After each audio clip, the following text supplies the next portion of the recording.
Morning rarely announces itself as dangerous. It arrives in small duties, thoughts, and the confidence that the day ahead will resemble the one before it. On March 31st, 2023, that was the shape of Madeline Kingsbury's morning. She moved through it like countless mothers do, with children to manage, time to watch, and a mind divided between care, work, and the calculations that hold a household together. Nothing in those first hours offered the world a warning enough to stop it. Nothing placed a mark around the date and told anyone to remember it forever. The light came up over Winona, like it always did. Roads are filled, doors opened, people moved into routine. Somewhere inside that routine, a line was crossed that could never be walked back. Madeline took her children to daycare that morning, a task so ordinary it would have disappeared into the background of life if she had returned the way she was supposed to. There is something painful about the last normal act in a case like this. It does not feel dramatic while it is happening. It feels useful, responsible, and forgettable. A parent buckles children in, drives, parks, unloads bags, manages voices, hands needs. The world does not stop to study such moments because they happen every day. Yet, once a person vanishes, ordinary gestures harden into evidence. Every minute starts to matter. Every movement becomes the last confirmed piece of a life still moving under its own power. After the daycare drop-off, Madeline sent a text message. It was the kind of communication nobody would think to treasure in real time. Brief and practical. Another thread in the fabric of an active life. Messages like that are usually followed by more messages, more plans, more errands, more work, more proof that a person is still where she should be, doing what she normally does. That is what makes silence frightening in the beginning. Silence has no shape at first. It does not arrive as a scream. It arrives as a pause that feels too long, a response that should have come but did not, a plan that slips off schedule by enough to make concern tap at the back of the mind. At first, absence can still explain itself. A dead phone, delay, an interrupted task, a sudden change of plans. Life gives people many harmless reasons to be briefly unreachable, but Madeline's silence did not fit the pattern of a woman who simply got busy and forgot to answer. It widened, it settled, it stayed the hours that should have been filled with movement, filled instead with questions. She did not appear where she was expected. She did not keep moving through the structure of her day. The person who had just handled the responsibilities of a mother and an adult with obligations seemed to fall out of the normal order of life without leaving behind the kind of explanation that families can accept, even temporarily. That is where the fear begins in stories like this. Not at the moment the public hears about them, not when cameras arrive, not when searchers gather. Fear begins in private, inside the people who know a person's habits well enough to hear danger in a broken routine. It begins with someone thinking, "This is not like her." It grows when another call goes unanswered. It deepens when time stops helping and starts accusing. What makes Madeline's disappearance so gripping is not only that she vanished, it is that she vanished from the middle of a life that looked active, connected, and anchored by responsibilities she did not casually abandon.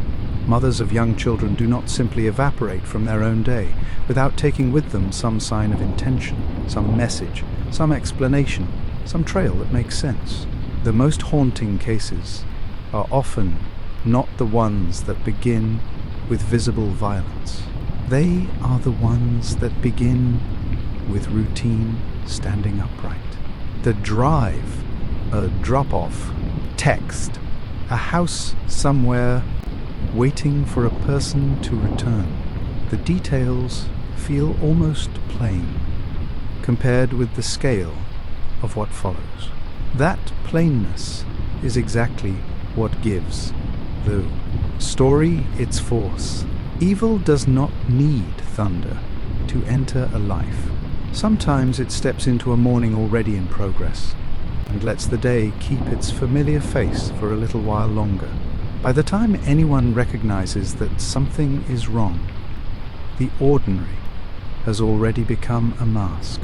For the people who loved Madeline, March 31 did not announce itself as the opening of a national case. It began as a Friday, a weekday, a stretch of hours that should have ended with children picked up, tasks completed, calls returned, and a mother still moving inside the life she had built. Instead, the day started closing around a question no one could answer. Where was Madeline Kingsbury? Why had a morning that looked so normal gone silent so completely? The terror of that question did not come from noise. It came from the absence of it. A living person leaves traces without trying. When those traces stop all at once, the mind reaches for an explanation.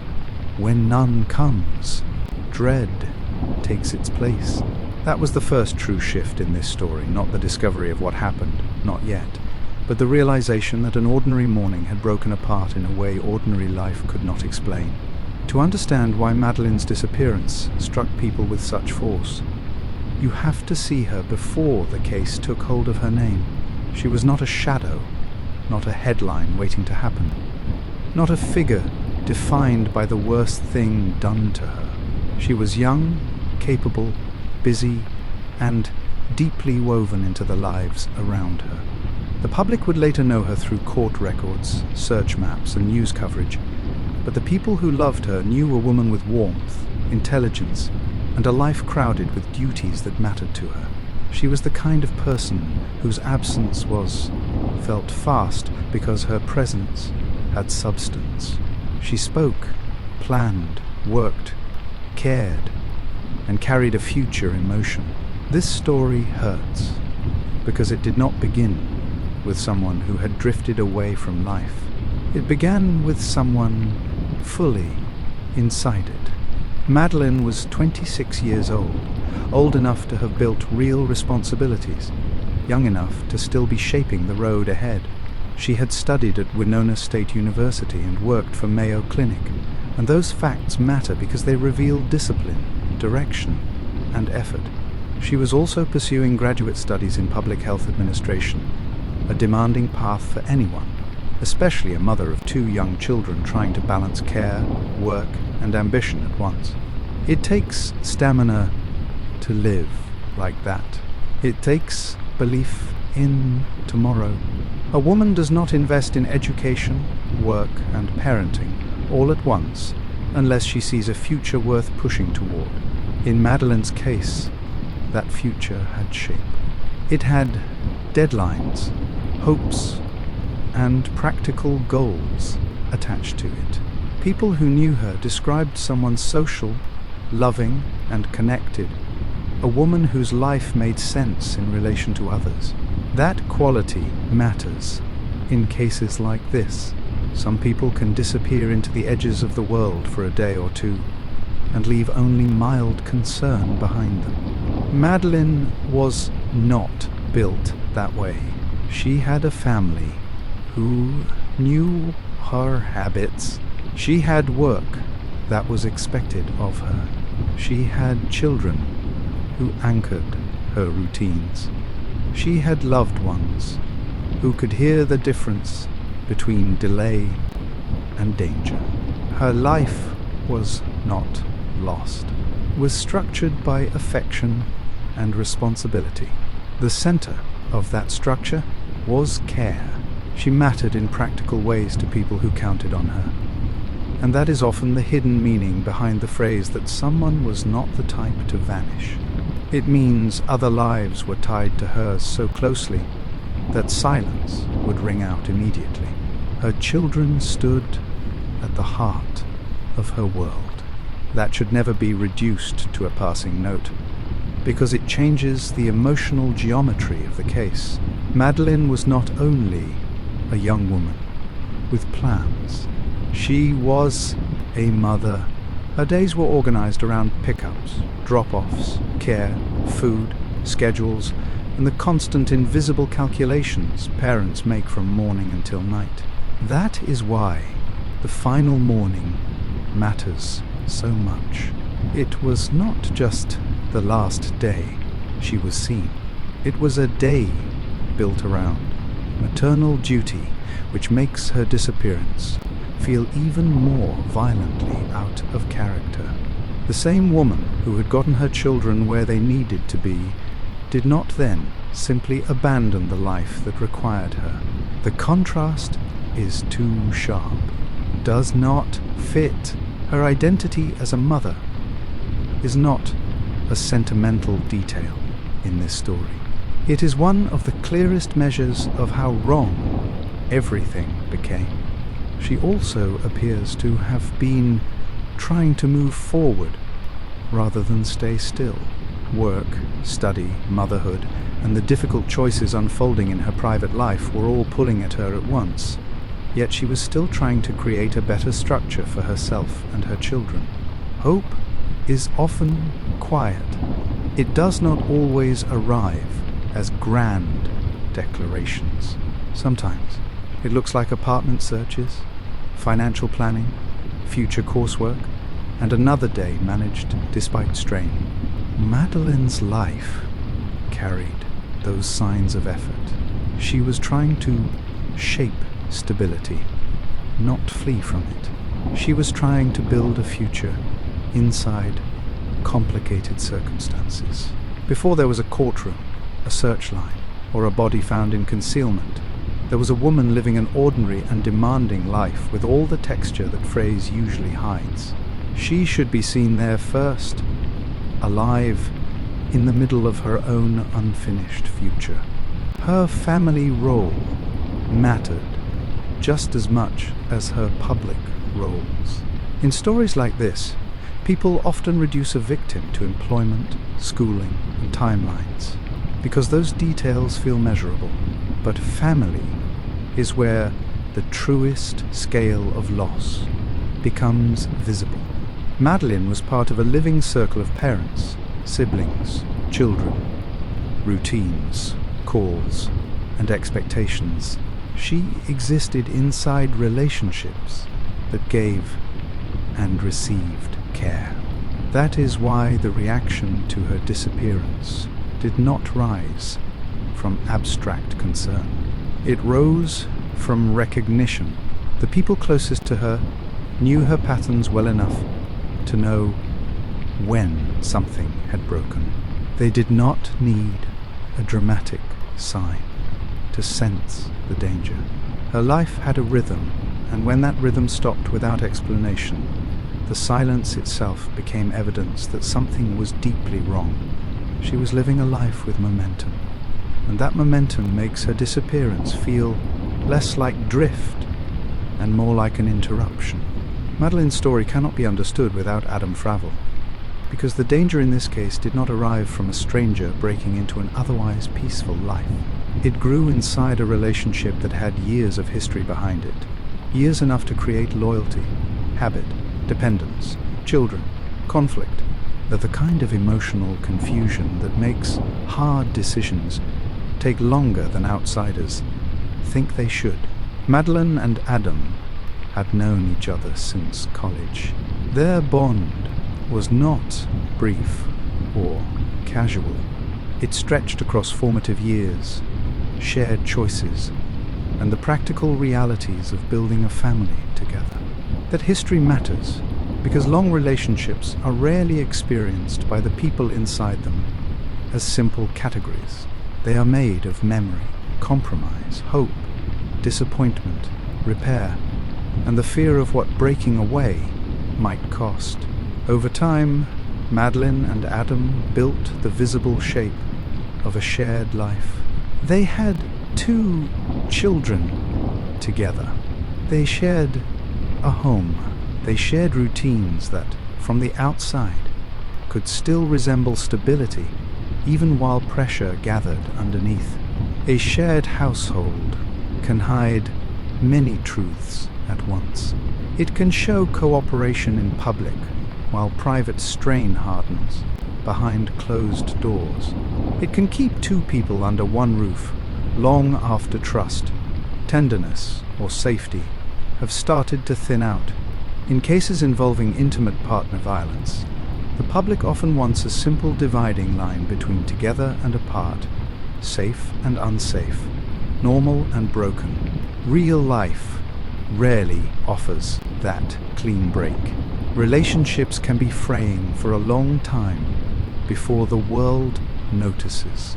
By the time others understand the danger, the people living inside it may already have spent months or years adjusting to what should never have become normal. By the spring of 2023, separation was no longer a distant idea. It was becoming part of Madeline's life. Available reporting and courtroom material pointed to a relationship in decline and to a woman trying to move toward independence. She was looking for an apartment. She was trying to build life beyond the arrangement that had held her and Adam in the same domestic orbit. That kind of step can look administrative from the outside. A search here, a plan there, a thought about where the children will sleep, how costs will be managed, how routines will be divided. But inside a strained relationship, independence can function like a threat to the person who feels control slipping away. What reads as healthy forward motion to one person can feel, to another, like humiliation, rejection, exposure, or loss of power. That tension sits near the heart of this case. Madeline appears to have been trying to create distance. Adam was still inside the life she was trying to reshape. Shared children made every choice more complicated. A clean break is difficult under any circumstances, but it becomes far more difficult when parenting, housing, money, and daily logistics bind 2 people together. Even when a relationship is failing, the responsibilities around it keep demanding contact. Arrangements must be discussed. Schedules must be maintained. The children's needs do not wait for adults to stabilize their emotions. That constant required contact can trap a person in proximity to the very source of fear or stress she is trying to escape. It also gives the public false confidence. People often assume that because a couple is still managing daycare, still under one roof, or still communicating about the children, the danger cannot be that severe. But family logistics can continue long after emotional safety has collapsed. In fact, those logistics can become the reason a person remains exposed. This is why the relationship context matters so much before the case reaches its most frightening turn. Madeline was not stepping away from a life that meant nothing to her. She was trying to navigate out of a long, layered bond while still protecting the children, holding together her responsibilities and building a next chapter that had not yet fully formed. Adam, meanwhile, was not a distant figure in the background. He was part of the household reality, part of the parenting reality, and part of the emotional terrain she was moving through. The relationship had history, and history has weight. It can keep people loyal beyond reason. It can make danger look negotiable. It can make leaving feel like an event that must be timed, managed, softened, or delayed. In retrospect, the structure of Madeline's life shows a woman trying to move forward while still standing inside a bond that had not released her yet. That tension is crucial because the case does not make sense as a random disappearance. It makes sense as the collapse of a relationship already under strain, with two people no longer moving toward the same future at all. For viewers, this section should not be read as a romance gone wrong. It is the anatomy of closeness, turning dangerous. The same history that once created familiarity can later create access, pressure, and the belief that one person has the right to decide what the other is allowed to do next. That is why separation is not merely a fact here. It is the moment when instability starts pressing toward consequence. Madeline's effort to build a different future did not happen in empty space. It happened beside the person whose place in that future was shrinking. The hardest truths in cases like this are often the ones that existed before the crime but were not fully understood while there was still time to intervene. By the time Madeline disappeared, there were already signs that the relationship around her was not simply troubled, but dangerous. The signs did not all arrive in one dramatic burst. They appeared in fragments, the way coercive control so often appears. An incident here, a message there, a comment that sounds outrageous in hindsight but may have been dismissed, minimized, or folded into the chaos of daily life when it first surfaced. That is one reason this case lingers so heavily in public memory. It asks a painful question. How? Many warnings can sit in plain view before people realize they are not random moments, but part of a pattern. Courtroom reporting and investigative material brought forward allegations of abuse, threats, and controlling behavior connected to Adam Fravel. Witnesses described a relationship that carried fear inside it. Recovered communications pointed to violence that had already crossed lines no intimate relationship should ever approach, including allegations that Madeline had been grabbed by the neck and hurt in front of the children. That detail is difficult to hear, but it matters because it reveals more than anger. It reveals domination, the attempt to establish physical and emotional power in the most intimate part of family life. Abuse is not only the injury itself, it is the atmosphere created around it. It teaches the victim that safety is conditional, and that conflict can become physical without warning. It teaches the home to hold tension even during ordinary hours. When such behavior enters a family, every quiet moment can carry an undertone of calculation. What will trigger the next outburst? What can be said? What must be avoided? What cannot be risked today? One of the most disturbing details to emerge was testimony about Adam allegedly telling Madeline that she would end up like Gabby Petito, a statement later framed as a joke. Even set against everything else in this case, that line lands with unusual force because it shows how threats can hide behind performance. A person says something terrible, then retreats behind humor when challenged. The target is left carrying the weight of the message, while everyone else is invited to pretend it was not serious.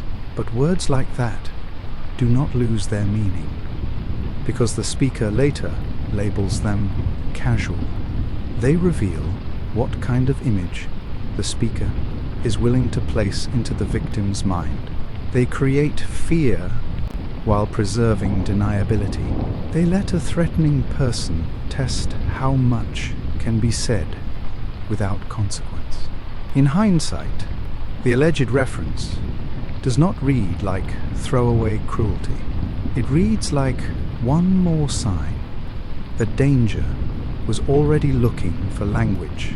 This is how coercive control often works. Does not depend on one isolated act. It builds through repetition, intimidation, humiliation, fear, surveillance, restriction, and the steady erosion of another person's sense of freedom. Outsiders tend to look for a single proof, one moment dramatic enough to justify alarm. Real victims often live inside accumulation instead. They carry many moments that each seem explainable on their own, but become impossible to ignore when placed beside one another. A threat disguised as humor. Physical aggression denied the next day. Growing fear around leaving. The need to think strategically about housing the children and how to create distance without provoking a reaction. By the time the public sees the final act, the private groundwork may have been under construction for far longer than anyone knew. Madeline's case reflects that terrible reality. The violence at the end did not appear out of nowhere. It appears instead as the extreme consequence of instability that had already announced itself in smaller and frightening ways. That is why these red flags matter, not only for understanding Madeline's story, but for understanding what true crime should teach. Many people still treat danger as something obvious, something that enters a life wearing its full shape from the start. Often it does not. Often it arrives dressed as control, jealousy, ridicule, pressure, apology, denial, or a cruel remark everyone is encouraged to laugh off. It can sit beside parenting, bills, daycare runs, and work schedules. It can exist inside a house that still looks functional from the street. By the time the worst becomes visible, the victim may already have spent months trying to navigate a path to safety while keeping daily life intact for the children. That is the tightening room around Madeline Kingsbury in this opening section. A young mother with plans, standing inside a life that still looked ordinary enough to the outside world, while signs of danger were already gathering weight. The morning she vanished did not create that danger. It exposed how far it had already grown. That is also why people closest to victims can sound uncertain when they try to describe what felt wrong before the crime. They may remember fear without a complete map, incidents without a tidy timeline, concern without language strong enough to force action. Abuse often depends on confusion. It survives by staying deniable enough to keep the victim carrying more burden than others can see. In Madeline's case, those earlier signs now read with painful clarity. Do you think danger usually announces itself clearly? Or does it hide inside ordinary routines until it is already too late? Hello, my friends. Welcome back to Bedtime Black Files, where life's most powerful lessons are revealed through unforgettable true crime events from around the world. If you're stepping into our community for the first time, I'm truly glad you're here. Thank you for joining us. Before we get into it, tell us where you're watching from in the comments. Consider hitting the subscribe button. Don't forget to like and share this video with someone who needs it. Your support helps our family grow, connect, and keep these powerful stories alive. March 31st, 2023 began in the plain shape of a weekday. Madeline Kingsbury was moving inside routine, not outside it. There were children to manage, time to watch, and responsibilities already waiting for her before the day had fully opened. That ordinary beginning matters because it rules out the fantasy that disaster always announces itself clearly. Some of the most devastating cases begin in a morning that looks practical, busy, and forgettable. Madeline's did. Nothing in those early hours publicly marked the day as one that would later be examined in court, replayed in news reports, and carried in grief by the people who loved her. It was still just Friday. Still a mother's schedule unfolding as expected. She took her children to daycare that morning. That simple act would later become one of the most important anchors in the case because it showed her alive, engaged, and doing what a responsible parent would normally do. It fixed her inside the structure of daily life. She was not drifting. She was not withdrawing from obligation. She was caring for her children and moving through a schedule that made sense. That is why the drop-off carries such force in retrospect. A woman can disappear from public view for many reasons, but a mother who has just completed one of the clearest duties of family life does not usually step away from everything else without leaving behind some sign of choice, some message, or some trace that explains the break. After daycare came a text message to her sister at around 8:15 that morning. The message was not dramatic. It was ordinary, brief, and practical, the kind of communication families exchange all the time without imagining it might become precious later. But what makes a final text so painful is exactly that lack of spectacle. It still belongs to normal life. It still assumes more life will follow. Madeline's message suggested continuity, not crisis. It implied a day still in motion. Then that motion ended. After that point, there were no more calls, no more texts, and no more signs that she was continuing through the rest of the day. She had already begun. What should have been one small message in a longer chain became the last confirmed point of contact. At first, silence can still be explained. Phones die. Plans shift. Work intrudes. People assume they will respond later. But as the hours passed, Madeline's silence stopped resembling delay and started resembling absence. She missed work, which immediately mattered because it did not fit her normal conduct. More alarming still, she failed to pick up her children. That single fact changed the emotional weight of the day. Missing work can have harmless explanations. Failing to collect your children without warning belongs to a far more serious category. For the people who knew Madeline well, that was the detail that made the situation impossible to dismiss. It cut against who she was as a mother, and against the rhythm of the life she had been actively maintaining only hours earlier. By then, friends and family were no longer dealing with a late reply. They were facing a pattern that did not make innocent sense. A mother who had managed the morning routine was now unreachable. A woman expected at work had not arrived. The person who had just moved through ordinary duties had gone silent in a way that contradicted everything about how she lived. That realization did not come as one dramatic revelation. It tightened gradually, then all at once. Something was wrong, not mildly wrong, not confusingly wrong, but urgently wrong. March 31 was no longer behaving like a normal day. It had become the date on which routine broke apart, and the first unbearable question entered the lives around Madeline Kingsbury. Where had she gone? And why had the silence started so completely?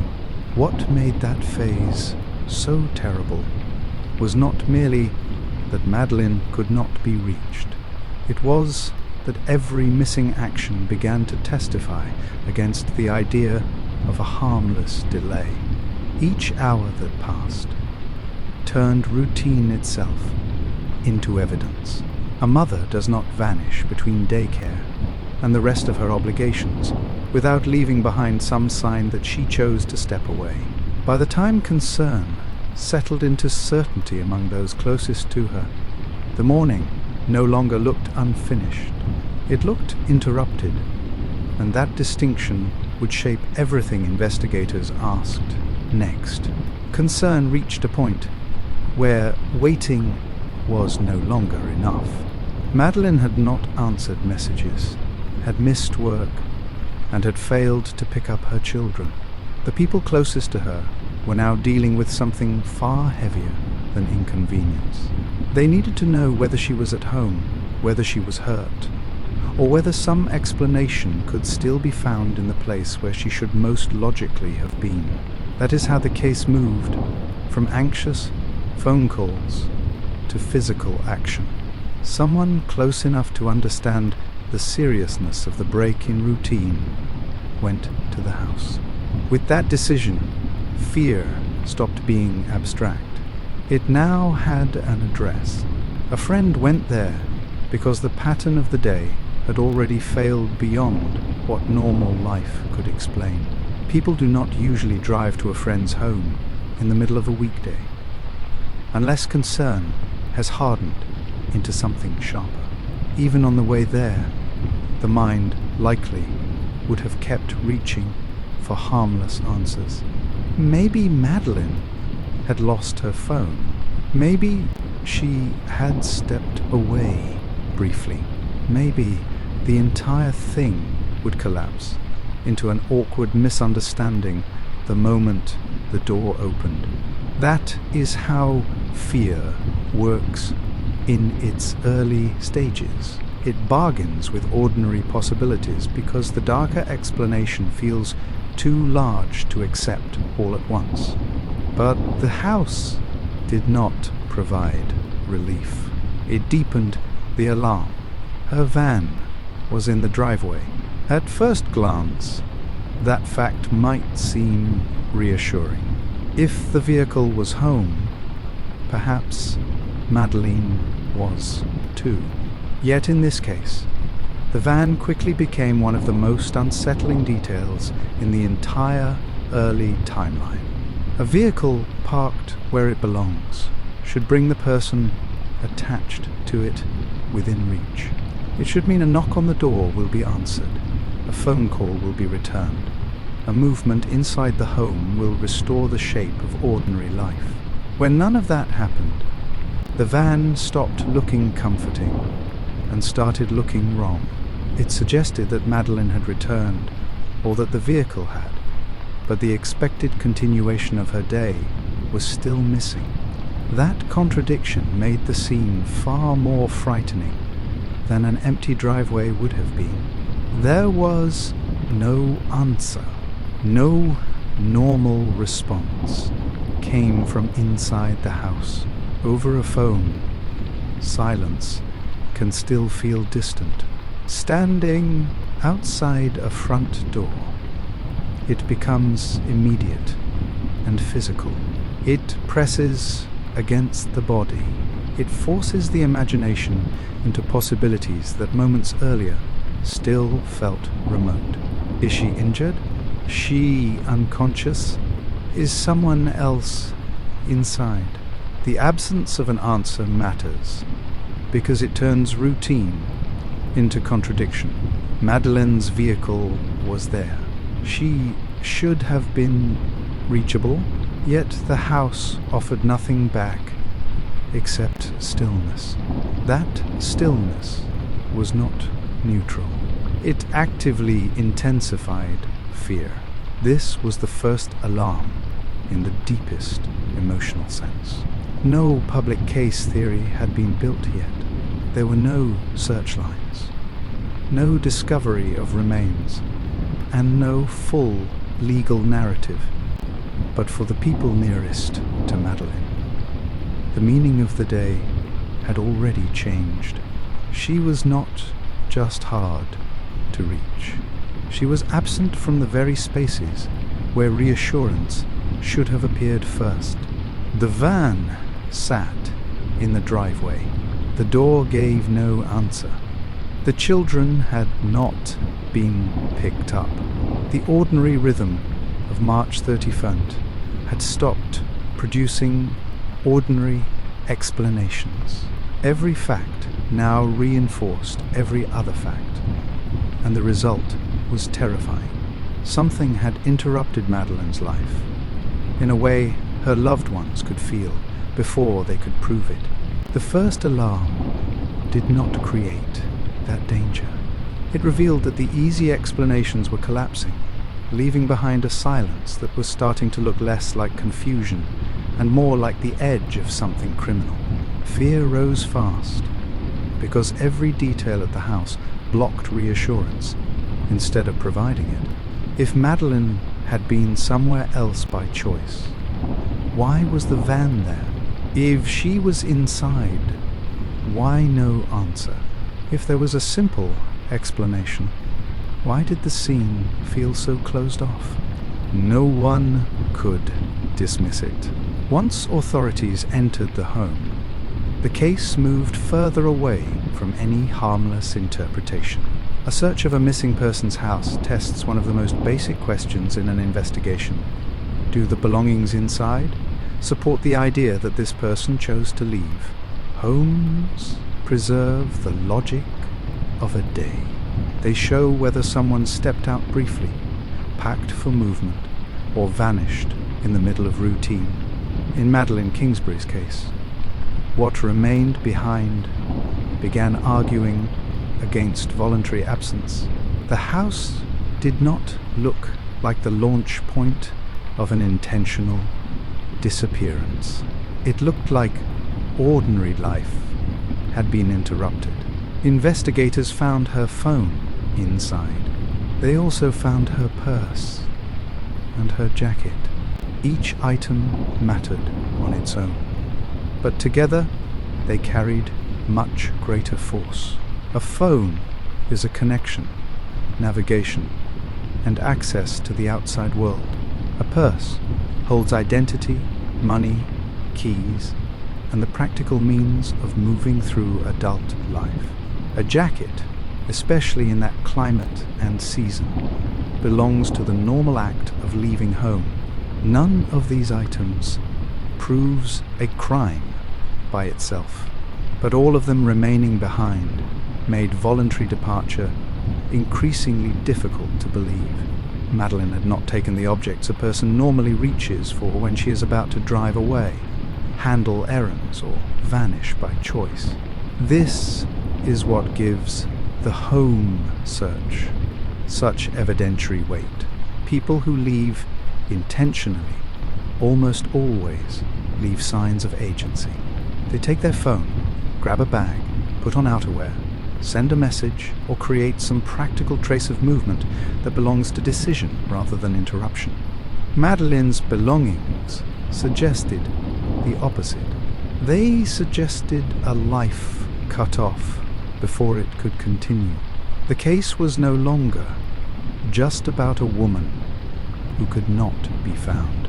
It was now about a woman whose own possessions were beginning to testify that she had not simply stepped away from her responsibilities under her own control. What made the scene even more disturbing was the lack of dramatic disorder. The house did not present a simple visual story of violence. It appeared ordinary on the surface. That can be profoundly misleading. A room can remain tidy while something terrible has already happened inside it. Furniture can stand upright. Surfaces can stay undisturbed. The eye can fail to detect what the facts are already beginning to say. In Madeline's case, the quietness of the house added to the dread. There was no chaotic display to absorb attention and provide an obvious explanation. There were only ordinary surroundings, and an extraordinary absence. That mismatch is often more frightening than visible damage because it suggests control, speed, privacy, or concealment. The home, thus, became a contradiction. Madeline was missing from the place where her life should have been continuing. Yet the objects required for that life had been left behind. Her phone remained where her voice should have been. Her purse remained where her movement through the day should have been. Her jacket remained where the next ordinary step out the door should have been. For investigators, these were concrete indicators that the idea of a voluntary disappearance was failing. For her loved ones, the meaning was even harder to bear. The house should have restored a sense of order. Instead, it confirmed that the order of March 33rd had been broken from within. By the time the search of the home was complete, the case no longer rested on worry alone. The material facts inside the house were beginning to point toward interruption, force, or concealment, even before anyone could yet say precisely how or where the rest of the day had unfolded. Very quickly, too, if the house suggested that Madeline had not left by choice, the vehicle evidence began showing why investigators could no longer treat the case as a simple disappearance. Cars move through time in a way people often forget. They pass cameras, create routes, and leave intervals that can later be compared against a person's explanation. In this case, the van and related footage became one of the earliest sources of hard contradiction. Unlike memory, surveillance does not grow vague from panic or grief. It records movement. It establishes sequence. It forces investigators to ask whether a vehicle traveled when it should not have, and whether the person linked to it can account for what those movements mean. Investigators reviewed driveway surveillance connected to the home. What they saw raised serious questions. Court reporting later described apparent activity involving the front license plate, including its removal before later being replaced. That detail may sound technical at first, but it is loaded with meaning. License plates exist to identify vehicles in public space. Interference with one suggests thought about visibility, recognition, and later detection. A plate is not something casually handled in the middle of a normal day without a reason. The allegation that it was removed before later being replaced placed deliberate action near the center of the case and hinted that later vehicle movements may not have been meant to appear as they really were. Gas station footage added another layer. The van, or the plate associated with it, appeared in ways that strengthened the sense that this was not routine driving. By that point, the public facts already showed Madeline missing, her belongings still at home, and her normal communications cut off. Vehicle activity now created a parallel story. Someone was still moving through, the day after Madeline herself had stopped speaking for it. That mismatch mattered. It suggested that the timeline of the case did not end when her messages ended. It continued in the form of travel that needed a convincing explanation. Highway 43 soon became central. Investigators tracked southbound and northbound travel linked to the vehicle evidence, building a route that forced attention onto where the van had been and when. Rural roads may seem empty, but they often become the narrow channels through which concealment must pass. Every recorded appearance on a highway becomes a fixed point. Fixed points place pressure on innocence. If someone's account of the day conflicts with the route, the road begins to speak more clearly than the person. In this case, the movements on Highway 43 helped shift general fear into focused suspicion because they introduced travel that did not fit neatly inside an ordinary explanation. Then there was the unexplained 45-minute gap. That gap became one of the most gripping features of the early investigation because it represented a slice of time sitting inside a day that was already deeply abnormal. Time gaps carry a special force in criminal cases because they gather one brutal question: what happened there? Investigators could see the route before it and after it. The problem was the missing middle. For the audience, this is where the story tightens sharply. The home had already argued against voluntary departure. The van now argued against innocence through motion, timing, and concealment behavior. A normal day was being replaced by a route that looked increasingly incompatible with any harmless explanation. The vehicle evidence did not tell the whole story on its own, but it changed the case completely. The central question was no longer only where Madeline had gone. It was what someone else had been doing after she could no longer account for herself. For everyone there. At the beginning of a missing person case, investigators must leave room for possibilities the public may dislike, but reality sometimes produces. Adults can leave voluntarily. They can separate from routine, shut off devices, and disappear for reasons that are private, impulsive, or difficult to explain. Responsible investigation requires that space at first, but that space narrows when evidence begins rejecting it from several directions at once. In Madeline Kingsbury's case, that narrowing happened fast.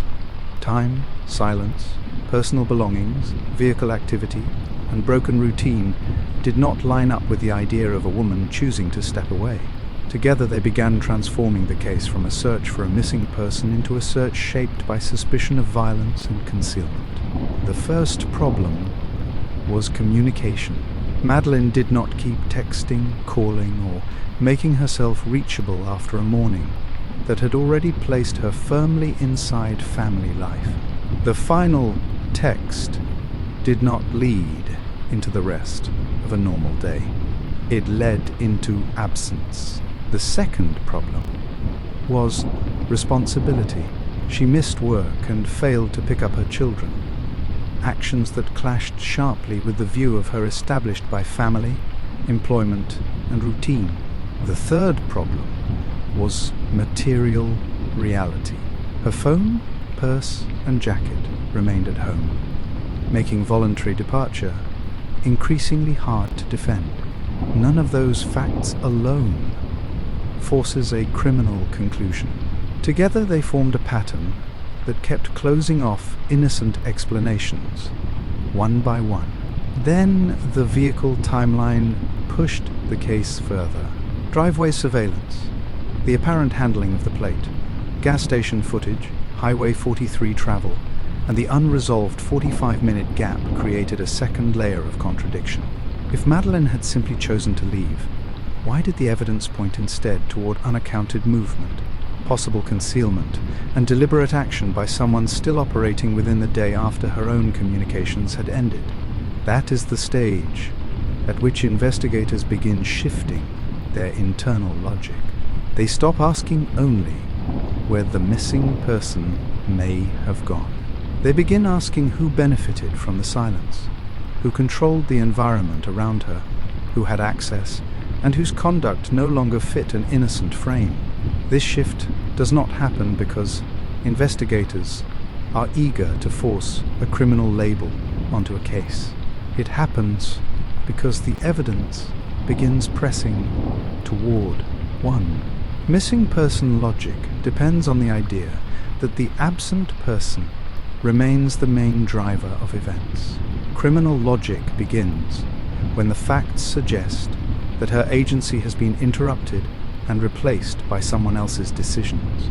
In Madeline's case, contradiction drove that change. She had not behaved like someone planning an escape. Her belongings did not support departure. The home did not support a clean exit. The root evidence did not support a harmless explanation. Silence itself became evidentiary. It was no longer just the absence of contact. It was the absence of contact under conditions that increasingly implied control, force, or concealment. Emotionally, this is where the floor gives way. Hope does not vanish instantly, but it changes form. The people who loved Madeline still want her found alive, yet fear is no longer competing evenly with ordinary explanations. Fear is winning because the facts keep feeding it. The daycare drop-off now reads as the last stable point. The text becomes the final point of contact. The house becomes a site of interruption. The van becomes a moving question. March 31 stops looking like a day that simply went wrong and starts looking like a day in which another person's actions may have overtaken Madeline's own. That is why this section changes the whole story. By the end of it, the audience is no longer asking only where Madeline is. It is asking what happened inside the missing window, who controlled it, and how quickly a normal morning turned into something criminal while still wearing the face of routine. Once the case moved beyond private concern and early investigative activity, it widened into something the whole community could feel. Madeline Kingsbury was no longer only a missing mother inside the worry of her family and friends. She had become the center of a public search that pulled in volunteers, neighbors, law enforcement, and strangers who had never met her but could not ignore the image of a young mother gone missing after a normal Friday morning. Cases like this interrupt ordinary life and redistribute emotion across people who were not present when the loss began. Roads, fields, neighborhoods, and public spaces take on a second meaning. They are no longer just places. They are possible answers. Volunteers showed up because missing person cases awaken a basic human impulse, the refusal to let someone simply disappear into uncertainty. Searchers gave time, labor, and attention to the effort because the facts of Madeline's disappearance made passivity feel impossible. She was young. She was a mother. Her silence had broken sharply against a life full of responsibilities she would not reasonably abandon.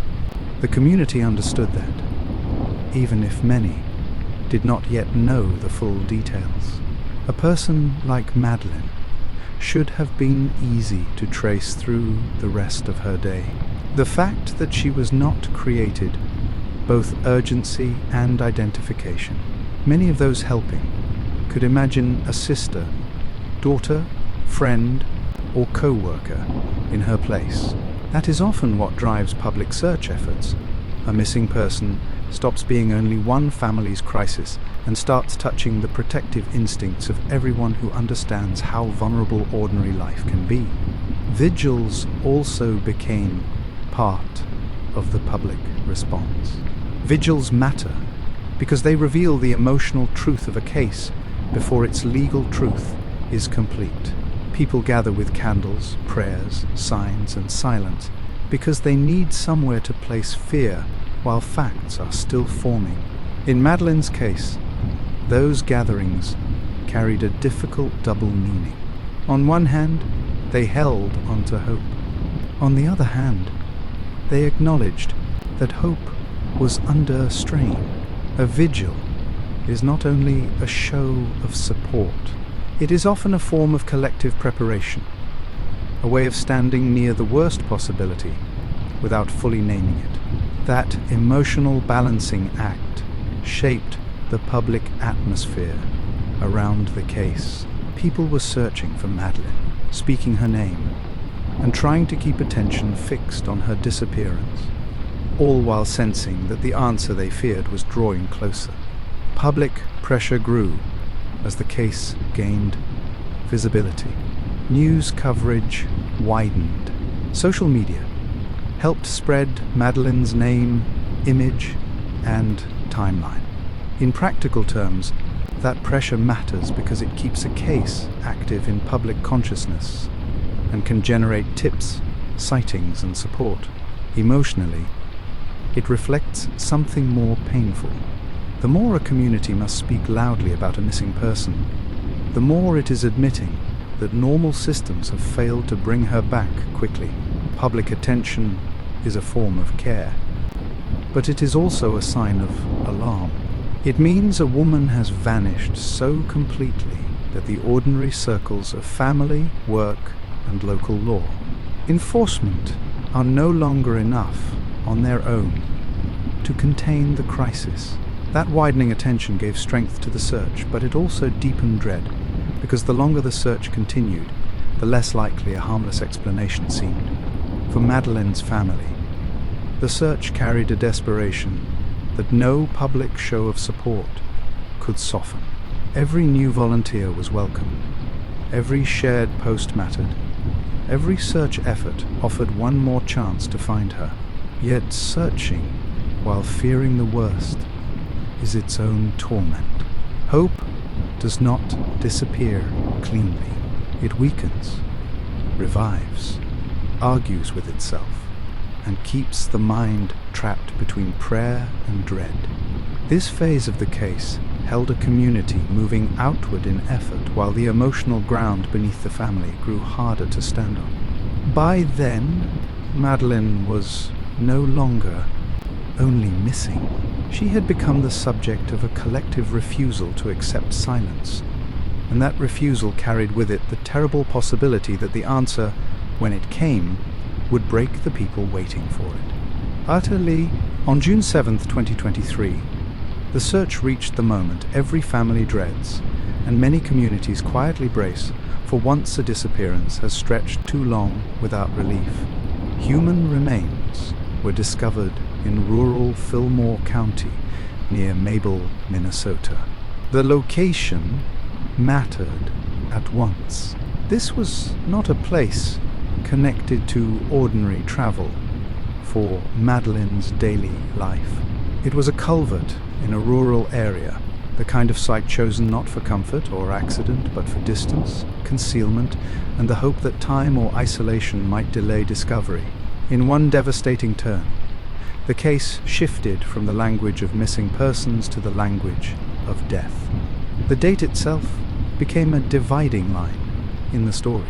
Before June 7, there had still been room, however fragile, for the imagination to cling to survival.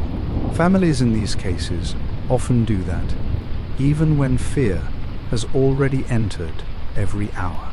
They hold on, because the alternative is almost impossible to accept before it is forced into fact. After June 7, that fragile structure collapsed. The question was no longer whether Madeline would be found alive. It was how she had died, how she had been placed there, and what the condition and location of her remains would reveal about the person responsible. Recovery does not end uncertainty. It changes its shape. The culvert discovery gave the case a harsh rural finality. A culvert is an object designed to carry water under roads and through drainage paths, not to receive human remains. That contrast intensifies the violation. It shows a human being treated as something to be hidden in the margins of the landscape, rather than returned to dignity. The remoteness of the area deepened the implication of concealment. This was not a public place where discovery was likely to come quickly. It was a site chosen, according to the prosecution's later theory, because it reduced the chances of immediate detection. In stories like this, location tells its own truth. where a body is found, often reveals almost as much about intent as the injuries themselves. For the audience, this is the devastating midpoint where the emotional terms of the story change completely. Madeline was no longer a woman whose family and community were searching fields, roads, and neighborhoods in hope of rescue. She became a woman whose life had ended, and whose final placement suggested effort had been made to keep her hidden. That is a brutal shift, because it strips even the smallest remaining comfort from the case. Once remains are found, the search stops being about return and starts becoming about proof. The focus turns toward evidence, concealment, timeline, and accountability.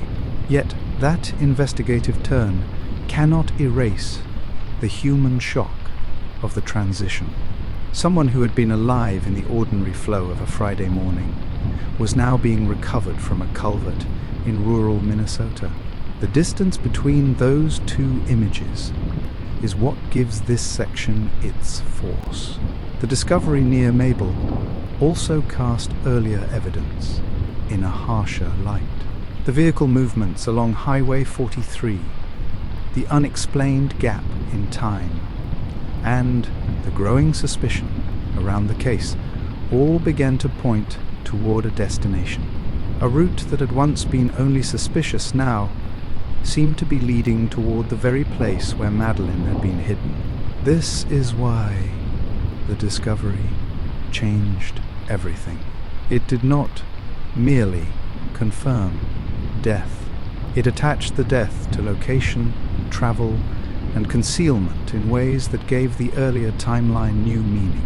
From that moment onward, the case could no longer be processed as a disappearance that ended in tragedy alone.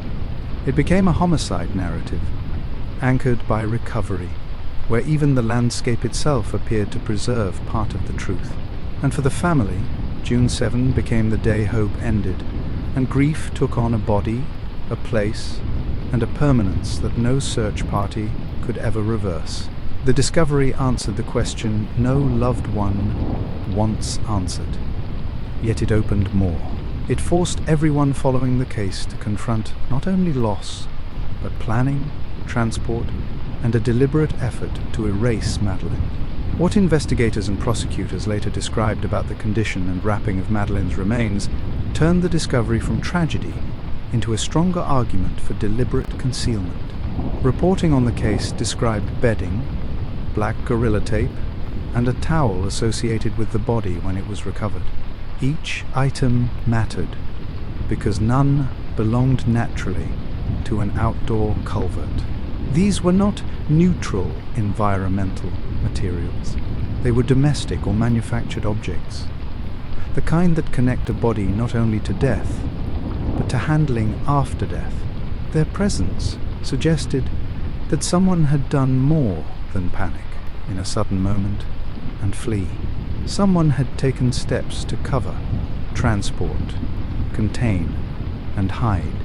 Bedding carries particular weight in a homicide case because it implies closeness to the home, the private interior world where a person sleeps, rests, and expects safety.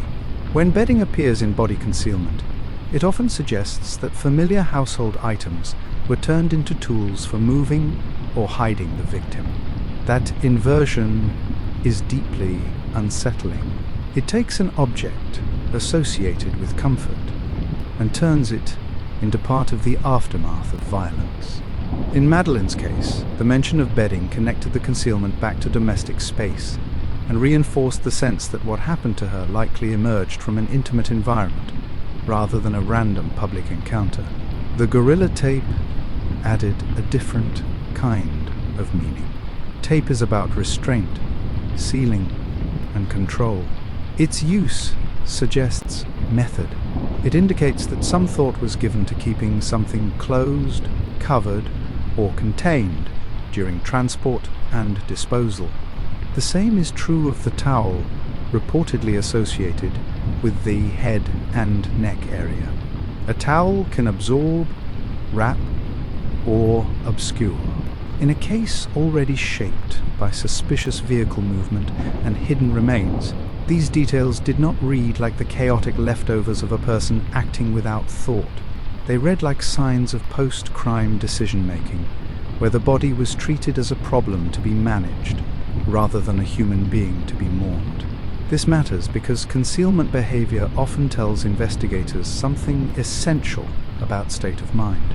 A person acting in immediate fear after an accident may flee, call late, lie, or make disordered choices, but wrapping a body, using multiple materials, transporting it to a rural culvert, and leaving it in a place less likely to be found points toward a longer chain of actions.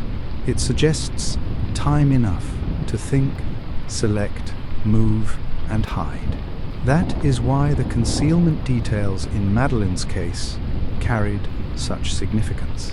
They supported the view that this was not a death followed by helpless confusion. It was a death followed by effort. The body was not abandoned where it fell. It was placed. Respect matters here. These details should never be used for shock value. Their importance lies in what they reveal about intent. They help explain why the prosecution argued the case was not simply about a woman dying, but about a woman being intentionally hidden after death. For the public, these materials changed the emotional understanding of the case. The horror no longer rested only in the fact that Madeline had been found dead. It now rested in the realization that someone had tried to remove her from view and from discovery for as long as possible. Concealment is its own form of violence. It extends the original act by adding secrecy, delay, and the denial of immediate recovery. In this case, bedding, tape, and towel did not stand as random objects. They stood as mute witnesses to the fact that the person who handled Madeline after death was not surrendering to truth. That person was trying to postpone it. The rural placement also matters when read beside those materials. Bedding and tape do not arrive in a culvert by chance. They imply movement from one setting to another, from private space into hidden landscape. That transition supports the broader theory of transport, selection of location, and an attempt to separate Madeline from the places and people most likely to bring her home quickly. It also sharpens the moral ugliness of what was done afterward. That effort after death makes the concealment evidence especially grave here. The autopsy findings in Madeline Kingsbury's case carried both evidentiary force and painful limitations. Public records identified the manner of death as homicide and the cause as homicidal violence. Those terms matter. They tell the public that medical and investigative review did not treat her death as accidental, self-inflicted, or natural. They place another person's actions at the center of what happened to her. In that sense, the autopsy answered one major question with clarity. Madeline did not simply disappear and die under ambiguous circumstances. She was killed. At the same time, those same records left uncertainty around the exact mechanism. Public reporting did not offer a single clean forensic phrase that resolved every detail for viewers following the case. That gap can be frustrating for the public, especially in an era when many people absorb crime stories through neat documentaries or compressed legal summaries that make forensic conclusions appear more precise than they often are. Real cases are not always like that. Bodies decompose. Environments alter evidence. Time passes. Recovery conditions limit what science can say with full confidence. In Madeline's case, that reality meant the public received a conclusion strong enough to support homicide, but less exact than many people expect when they hear that a case has led to trial and conviction. That distinction is important for both truth and storytelling. A homicide ruling is not weakened simply because every physical detail cannot be translated into a perfectly specific public explanation. Courts often work with combinations of medical evidence, timeline evidence, behavior after death, digital traces, and concealment conduct. The public sometimes mistakes incomplete forensic precision for reasonable doubt by default. But the law does not require science to answer every imaginable question before accountability is possible. It requires the totality of evidence to show what happened beyond a reasonable doubt. Madeline's case illustrates that difference. The autopsy did not tell the whole story alone. It became one part of a larger evidentiary structure. There is also a human reason this uncertainty matters. Families often want exact answers, not only for legal completeness, but because grief searches for detail when it cannot bear absence. To know precisely how a loved one died can feel like one final act of care, one last defense against the blankness violence creates. When science cannot provide every answer, grief must live beside that gap. In cases like Madeline's, that can be one of the cruelest features of homicide. Justice may still move forward, but sorrow is left holding questions that medicine cannot entirely settle. The public may learn enough to understand that a crime occurred, yet the final private horror of the victim's last moments remains partly obscured. This is why real-life forensic evidence must be handled carefully in a script like yours. It should neither exaggerate certainty nor pretend uncertainty erases guilt. Madeline's autopsy could say enough to classify her death as homicide caused by homicidal violence. It could not give the public the kind of perfectly tidy ending many crime viewers have been trained to expect. That is not a weakness in this case. It is a reflection of reality. Evidence arrives damaged, incomplete, or altered more often than people realize. The role of investigators, prosecutors, and jurors is to build truth from what remains, not from fantasy conditions where every answer is waiting intact. In Madeline Kingsbury's case, the autopsy closed the door on innocence while still leaving behind the painful truth that some final details of violence may never be known with complete precision. That is one reason homicide cases can feel emotionally unfinished, even after major legal milestones. A verdict may answer who is responsible, while forensic limits leave open exactly how every second unfolded. The public often wants one decisive sentence. Real medicine sometimes offers categories, ranges, and probabilities instead. Madeline's case sits inside that tension, where certainty about criminal responsibility coexists with narrower certainty about mechanism. That distinction matters because truth in court is often cumulative, not singular, and because families must sometimes accept that accountability can arrive before complete medical explanation does publicly.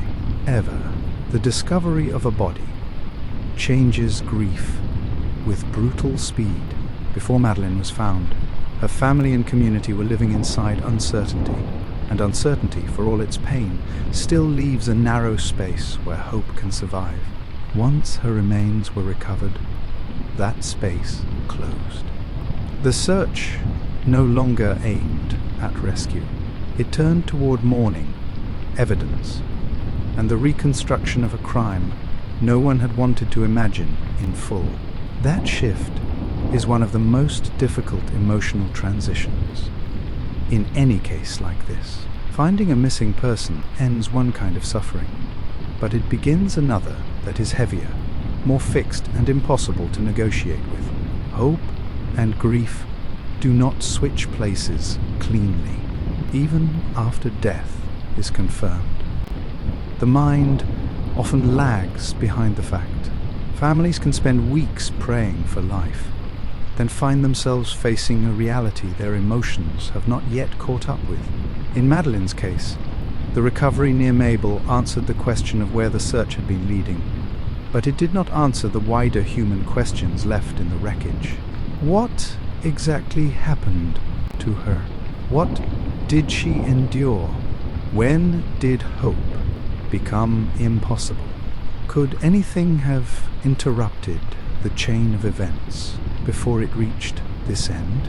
These are the questions that rise once discovery removes denial. A body ends one uncertainty. It opens many others. There is also a public dimension to this grief. Communities that rally around a missing person often experience discovery as a collective blow. Volunteers who walked fields, shared posts, attended vigils, and held on to the possibility of rescue now have to absorb the fact that their effort could not change the final outcome. That does not make the effort meaningless. It means the emotional purpose of the effort changes. The search had been an attempt to bring Madeline back alive. After June 7th, remembrance, support for the family, and the pursuit of justice became the new forms of public care. A town that had been mobilized by urgent hope now had to continue showing up under the far harder weight of confirmed loss.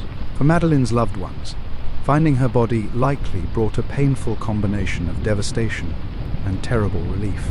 Relief is the wrong word emotionally, yet families in these cases often feel something close to it when uncertainty finally breaks, even if it breaks in the worst possible direction, not because the outcome is bearable, but because endless not knowing is its own torture. Recovery allows mourning to take concrete form. It gives grief a place to stand.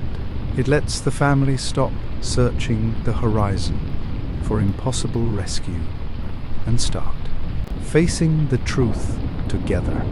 But that truth is cruel. It comes with the knowledge that the person you loved did not simply vanish into abstraction. She died, was hidden, and had to be found. This is why discovery answers one question and begins another. It answers where the missing person is. It begins the deeper inquiry into who did this, how, why, and what warning signs were missed before violence reached its end. In Madeline's case, the body recovery near Mabel deepened the seriousness of everything that came before it. The silence, the abandoned belongings, the suspicious route, the unexplained gap, the hidden relationship strain. All of it now sat under the shadow of confirmed homicide. The story could no longer be held at the level of concern alone. It had become a story about death, concealment, and the permanent damage left behind in children, family, and community. That is why this part of the narrative must be handled with restraint. The point is not to press pain for spectacle. The point is to show how quickly a public search for a missing mother became a shared encounter with grief, and how recovery, though necessary, never restores what violence has already taken away, entirely from everyone. It also changed the moral stakes of the case. Once Madeline was found, the community was no longer merely hoping for return. It was confronting proof that ordinary warning signs, private control, and unbroken silence can end in irreversible loss. Do you think communities pay enough attention to warning signs before tragedy? Or do most people only recognize danger after the damage is already done? Before the case reached a courtroom, investigators had to convert suspicion into structure. By the time Madeline Kingsbury's remains were found near Mabel, the broad outline of concern had already hardened into a prosecutorial theory. But a theory is not enough. Law enforcement needed motive, opportunity, conduct, and pattern evidence that could survive adversarial testing. In this case, those pieces did not arrive as one dramatic revelation. They accumulated from relationship context, timeline breakdown, behavior after Madeline's final known movements, and the physical facts surrounding her concealment. What investigators built was not a story imposed on empty space. It was an argument assembled from contradictions that kept pointing back toward the same person, Adam Fravel. Motive sat near the center of that structure. By the spring of 2023, Madeline was moving towards separation and greater independence. She was reportedly looking for an apartment and trying to create a different future for herself and the children. In many intimate partner homicide cases, that transition point matters enormously. The period when one person begins to leave can become the period when the other person feels control slipping away. Investigators were not asked to prove that relationship strain alone equals murder. They were asked to examine whether separation, loss of control, and Madeline's movement toward a life less dependent on Adam created a reason for violence. Viewed against the other evidence, that motive grew sharper. Madeline was not drifting back toward the relationship. She appeared to be trying to move beyond it. Opportunity followed closely. Adam shared the home with Madeline. He existed inside the same domestic space, the same routines, and the same final morning that had already become central to the case. Investigators did not need to posit a stranger gaining access to her life without notice. Access was built into the household itself. The last known morning, the silence that followed, and the fact that Madeline's essential belongings remained behind all placed intense focus on the shared home as a point of interruption. Once the later discovery of her remains was connected to suspicious vehicle movement, the significance of opportunity expanded. The person investigators suspected was not merely someone with theoretical access. He was someone whose access overlapped with time, place, and the disappearance. Window itself. Conduct then gave the theory movement. The van, the driveway surveillance, the apparent handling of the front plate, the Highway 43 route, and the unexplained 45-minute gap all became part of a behavioral record that investigators argued was inconsistent with innocence. If Madeline had voluntarily left, why did her own belongings stay home while vehicle activity kept unfolding around the critical time frame? If nothing criminal had occurred, why did the timeline appear to contain unexplained travel and possible concealment behavior? Conduct matters because guilt is often visible not only in violence itself, but in what follows it, the attempt to create distance, delay discovery, or disguise the true shape of events. In this case, the route evidence and the recovery site near Mabel turned suspicious movement into a possible path from death to concealment. Pattern evidence deepened the case further. Investigators and later prosecutors relied not only on the final day, but also on the history surrounding the relationship. Allegations of abuse, witness descriptions of fear, recovered messages describing violence, and the reported Gabby Petito reference all helped frame the disappearance as the end point of instability that had already been building. Pattern evidence matters because homicide inside an intimate relationship often appears less random once the past is allowed into view. The public may see a disappearance first, but investigators must ask whether earlier conduct shows control, intimidation, or escalating aggression. Here, that prior context gave the final timeline meaning. The case against Adam was not built on one isolated fact. It was built on a convergence. Motive linked to separation, opportunity rooted in shared space, conduct that suggested concealment, and prior behavior that made the worst interpretation more plausible than the innocent one. By the time investigators moved toward charges, they were no longer confronting scattered anomalies. They were confronting a structure that kept tightening around the same conclusion. That is what separates a weak suspect theory from a case capable of entering a courtroom. Investigators were not relying on rumor or public emotion alone. They were comparing actions before, during, and after Madeline vanished, and asking whether those actions fit a man losing his partner or a man moving along a route away from detection. Their answer, as the case developed, was unmistakable. The evidence did not merely invite suspicion. It began aligning motive, access, behavior, and history into one coherent prosecutorial path, and every later courtroom battle would grow out of that original construction. It was cumulative, grounded, chronological, and hard for defense to diffuse. Once investigators believed they could frame the death as intentional and support that theory with evidence, the case moved into legal escalation. Charges are not merely labels. They declare how the state understands the act, what it believes can be proven, and how seriously the law will treat the alleged conduct. In Madeline Kingsbury's case, the escalation was severe. Adam Fravel was charged in connection with her death, and the prosecution ultimately advanced a first-degree murder theory.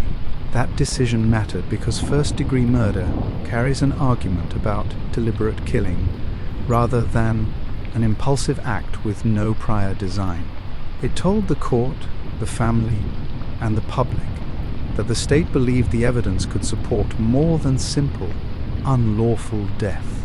Charging decisions in a case like this draw from everything that came before: the relationship background, the final timeline, the hidden remains, and the behavior that appears to surround concealment. They also announce that the investigation has passed a threshold. Law enforcement may continue gathering evidence after charges are filed, but filing itself signals confidence that the case can now withstand formal challenge. For Madeline's family, this stage marked a painful kind of progress. It did not restore her life, but it did place the machinery of accountability in motion.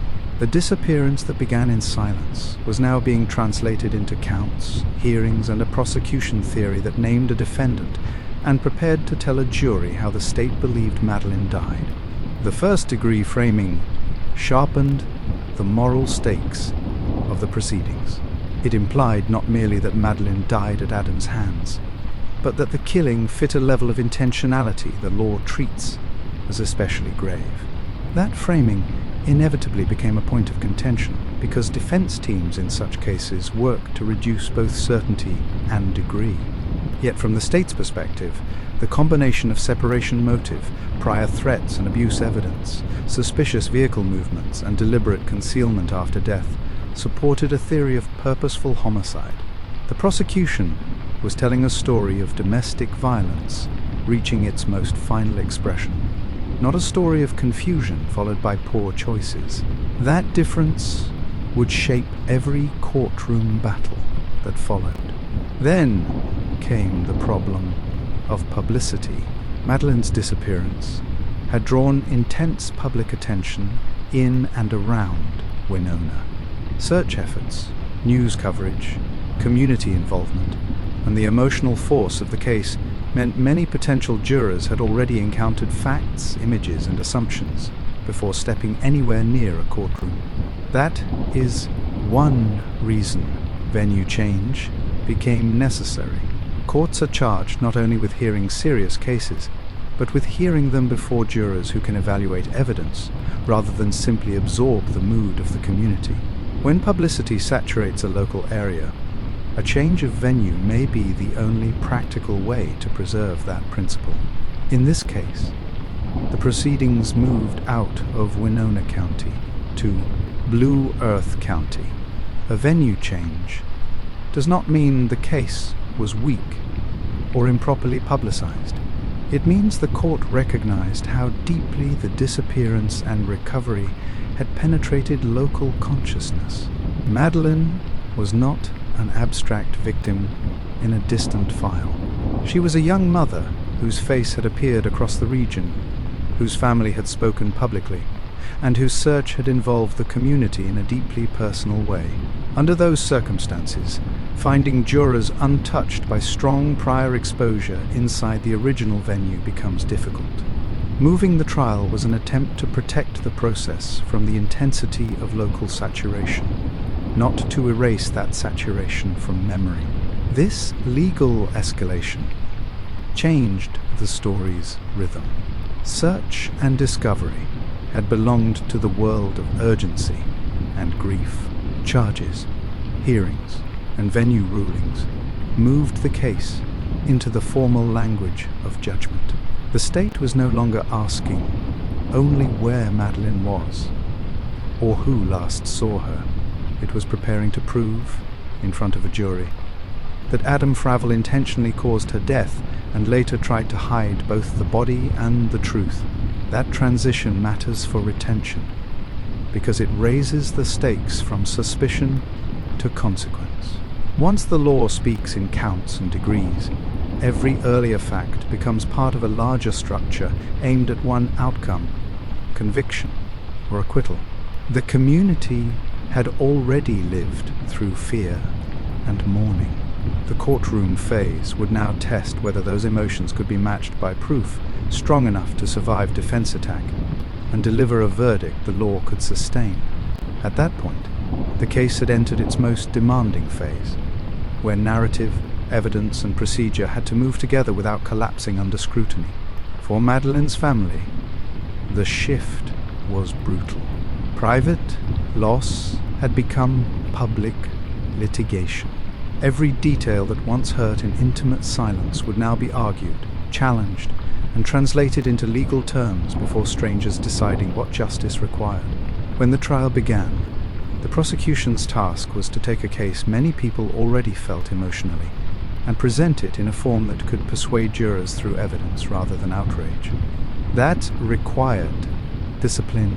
The state had to show not only that Madeline Kingsbury was dead and hidden, but that Adam Fravel caused her death and did so in a way consistent with intentional homicide. Prosecutors built that case through a combination of domestic abuse context, timeline reconstruction, concealment evidence, and medical testimony that, while not answering every question, supported homicide and rejected innocent alternatives. The domestic abuse context gave jurors a framework for understanding the relationship. Madeline was not presented as a woman who disappeared from a stable, peaceful home for no discernible reason. Witnesses and recovered communications helped describe a history marked by fear, prior aggression, and controlling conduct. The state used that background to explain why the disappearance fit a broader pattern rather than standing alone as an inexplicable event. Such evidence is often controversial because it risks prejudicing a defendant if used carelessly. Yet it can also be essential where the final act makes sense only in light of what preceded it. In this case, the prosecution argued that earlier threats and violence were not side issues. They were the atmosphere in which the final crime became intelligible. Timeline evidence remained a backbone of the prosecution. Jurors were shown the last known morning, the daycare drop-off, the final text, the abrupt end of communications, the missed work, the failure to pick up the children, and the discovery of Madeline's phone, purse, and jacket inside the home. Those facts were powerful because they described interruption rather than departure. A voluntary exit became harder to accept with each element added. Then the vehicle evidence entered the record: driveway surveillance, the apparent plate handling, gas station footage, the Highway 43 route, and the unexplained 45-minute gap. The state's theory depended on showing that these were not isolated oddities, but linked movements surrounding the period in which Madeline vanished and was later concealed. Concealment evidence strengthened the prosecution's claim of intent and consciousness of guilt. The body had not been left where death occurred. It had been transported and hidden in a rural culvert. Bedding, black gorilla tape, and a towel associated with the remains suggested post-death handling that required action, time, and purpose. Prosecutors used these details to argue that the person responsible did not behave like someone confronting a sudden accident or an unexplained medical crisis. The behavior looked organized enough to remove Madeline from the home environment, move her to a remote area, and place her where delayed discovery was more likely. That argument transformed concealment from a grim afterthought into one of the strongest windows into the killer's state of mind. Medical evidence also played a major role, especially around the question of whether the death was consistent with asphyxiation-related violence. Public reporting and later appellate discussions show that aspects of the medical interpretation became disputed terrain. The prosecution's position relied on the homicide ruling, the classification of homicidal violence, and expert interpretation that supported intentional killing. The state did not have to produce an impossible level of forensic neatness. It had to persuade jurors that the medical findings, when combined with concealment and timeline evidence, fit homicide far better than any benign account. This is where courtroom storytelling becomes especially demanding. Jurors must weigh scientific complexity without expecting certainty beyond what real evidence can provide. Taken together, the prosecution's narrative was cumulative rather than theatrical. It did not rest on one confession, one eyewitness, or one perfectly preserved forensic clue. It rested on the argument that Madeline was a mother building a future away from a deteriorating relationship, that she vanished in the middle of a normal day without the belongings needed for voluntary departure, that the defendant's conduct around the critical time frame appeared suspicious, that her body was later hidden in a remote place using materials linked to concealment, and that the relationship history made the killing tragically legible. For jurors, the question was whether these facts formed a coherent truth or only a persuasive arrangement. The prosecution's answer was clear. They formed the truth of Madeline Kingsbury's homicide, and Adam Fravel was the man responsible for it. That clarity created the pressure the defense had to break. It also gave the trial its emotional voltage because each witness and each exhibit pulled the ordinary morning of March 31 closer to deliberate, irreversible violence inside the home she had expected to survive. The state's burden was heavy, but its strategy was disciplined. Let separate categories of evidence reinforce one another until the jury could see not scattered facts, but one account of motive, death, concealment, and responsibility. The defense entered trial with a familiar but difficult mission: create reasonable doubt in a case where emotional gravity and circumstantial convergence already weighed heavily against the defendant. To do that, defense counsel had to persuade jurors that the state's narrative was not the only plausible reading of the evidence. Their response centered on tunnel vision arguments, forensic limitations, disputes over what the jury should hear from prior statements and relationship evidence, and later appellate framing that pressed even harder on alternative explanations.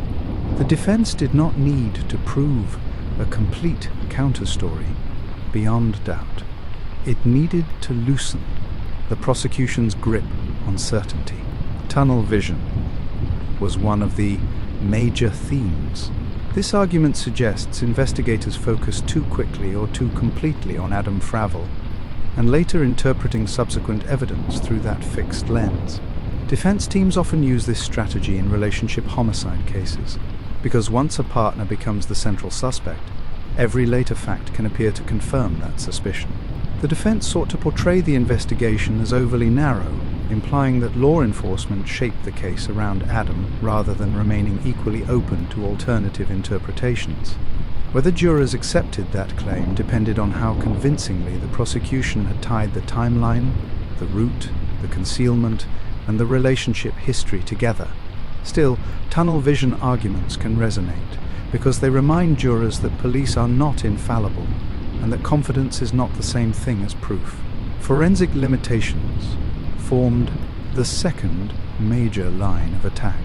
The public record did not provide a perfectly neat mechanism of death, and the defense used that reality to challenge the state's theory. Where the prosecution saw homicide supported by medical evidence and surrounding facts, the defense emphasized the limits of what the autopsy could determine with exactness. In criminal court, uncertainty can become a weapon. If jurors begin to think the medical record leaves too much unresolved, they may question whether the state has overreached in how confidently it describes the final act. This does not mean the defense could erase the homicide ruling. It means counsel could argue that the prosecution was asking jurors to infer too much from evidence that remained partly incomplete. Hearsay and evidentiary disputes also mattered. Cases involving prior abuse, threats, and victim statements often generate fierce legal battles over what can be admitted and for what purpose. The defense challenged aspects of the relationship evidence and other testimony, arguing in substance that the jury risked hearing too much prejudicial material or material that should not carry the weight the state wanted it to carry. These fights may seem technical from the outside, but they can shape how a jury understands motive and pattern. If prior conduct evidence comes in, the prosecution gains context. If it stays out or is narrowed, the final act can appear more isolated. In Madeline's case, those disputes continued to matter beyond trial, because appellate review later revisited some of the same evidentiary concerns. The later appeal framing pushed the defense position further, including arguments that pointed toward accidental death. Appellate argument is not a replay of the whole trial. It focuses on legal error, evidentiary rulings, jury instructions, and whether the process met constitutional standards. Still, the appeal posture reveals how the defense ultimately wanted the case understood, as one in which the state's certainty exceeded what the evidence justified. By raising accidental death theories and attacking certain evidentiary decisions, the defense sought to weaken the bridge between suspicious circumstances and first-degree murder liability.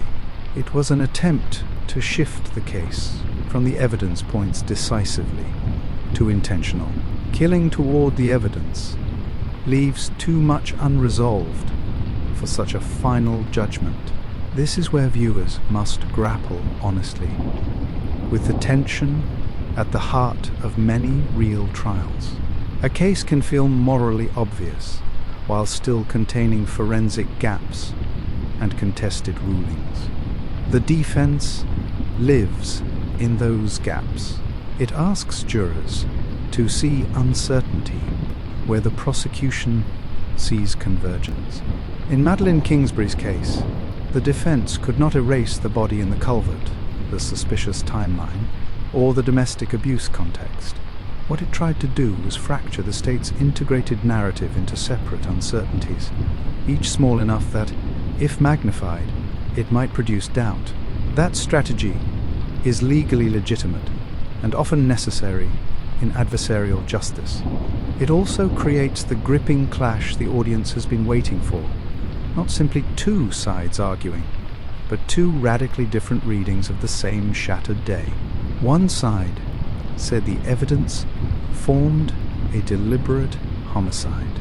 The other said the state had reached beyond what the record could truly prove. The jury had to decide which reading deserved the force of law. That contrast sharpened the trial, because certainty and doubt there determined whether Madeline's death would be punished as murder. Legally, at this point, do you think the case was proven beyond doubt? Or do the unresolved forensic details still leave you uneasy? In 2024, after the evidence had been tested through trial, the jury returned its answer. Adam Fravel was convicted in Madeline Kingsbury's killing. The conviction mattered not only because it resolved the courtroom contest, but because it marked the point at which suspicion, grief, and public fear were translated into a legal judgment carrying the force of the state.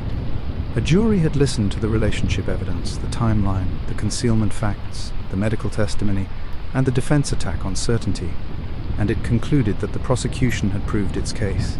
For Madeline's family, that moment could not restore what was taken, but it did prevent the case from remaining trapped in uncertainty. The sentence was life without parole. That punishment reflected the gravity of the conviction and the law's conclusion that Madeline's killing warranted the most permanent form of incapacitation available short of death. Sentencing in a case like this carries its own emotional force because it is where legal abstraction becomes a consequence. During investigation and trial, the process revolves around proof, argument, and procedural fairness. At sentencing, the law finally speaks in terms of what the defendant will lose in return for what he has taken. Life without parole told the family and the public that the court viewed the crime as one so severe that Adam Fravel should never again live freely outside prison walls. Yet this is also where a true crime script has to remain honest about the difference between legal closure and emotional closure.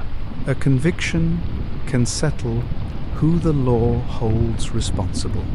It cannot fully answer every private question grief keeps asking.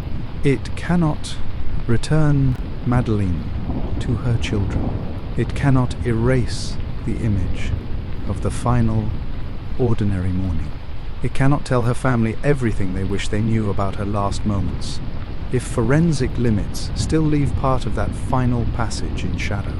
And it cannot reverse the month of searching, fearing, and waiting that preceded the discovery near Mabel. Courts can deliver judgment.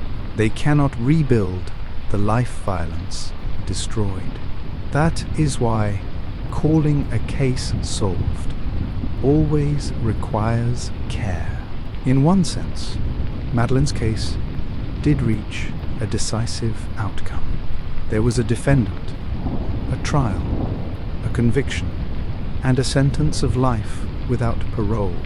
In another sense, people often use the word solved to mean emotionally complete, forensically perfect, and morally satisfying.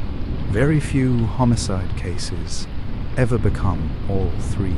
Even where the jury is convinced, loved ones may still live with missing details, unresolved regrets, and the unbearable knowledge that the person they lost is not coming back.